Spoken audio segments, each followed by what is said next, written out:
Non sono di Isabella Noventa le ossa ritrovate ad agosto sulla spiaggia di Albarella. Lo ha stabilito il medico legale incaricato dalla procura di Rovigo di analizzare i frammenti ossei ritrovati da alcuni turisti.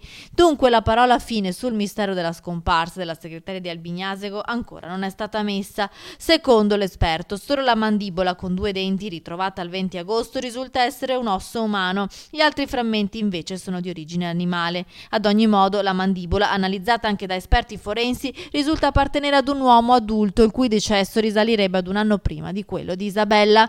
Il prossimo passaggio sarà dunque l'estrazione del DNA da uno dei 2 denti per cercare di dare un'identità ai resti, ma di sicuro il nome non sarà quello della donna scomparsa dal 15 gennaio 2016 e del cui assassinio sono accusati e si trovano in carcere i fratelli Freddy e Deborah Sorgato e la tabaccaia Manuela Cacco. Il corpo di Isabella non si trova. Per la famiglia un ulteriore dolore, anche se il fratello Paolo Noventa fin da subito aveva espresso perplessità sull'appartenenza della mandibola alla sorella.